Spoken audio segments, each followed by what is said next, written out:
So 2 days ago, Israel launched a bombing campaign dubbed Operation Protective Edge against Gaza that's still ongoing.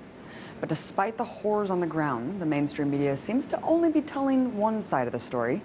Take a look at this. From the Wall Street Journal, Israeli air defense intercepts more rockets as fighting continues.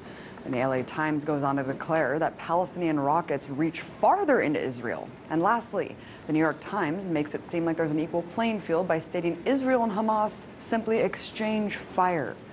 Well, I guess I really can't expect more from a media apparatus that essentially works as stenographers for the U.S. government. Let's take a listen to what the issue is being framed by the White House. We strongly condemn the continuing rocket fire into Israel and the deliberate targeting of civilians by terrorist organizations in Gaza. No country can accept rocket fire aimed at civilians, and we support Israel's right to defend itself against these vicious attacks. At the same time, we appreciate the call that Prime Minister Netanyahu himself has made publicly to act responsibly. Wait, what? Acting responsibly?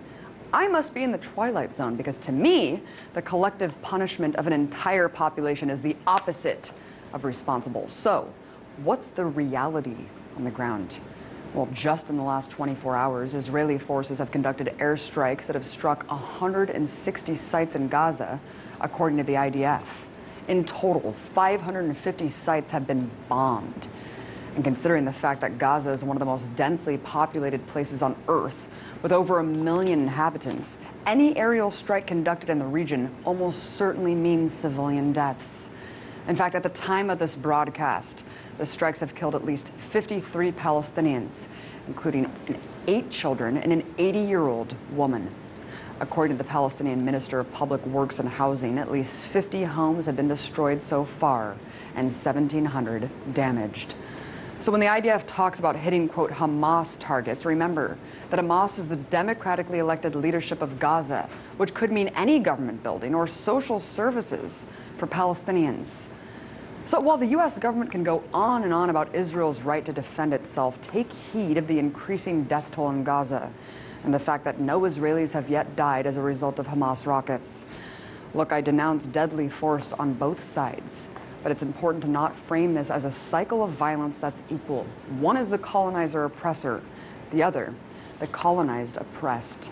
As IDF General's son Miko Piled said just yesterday on the show, there are 2 choices for Palestinians in occupied territories: to completely surrender or resist.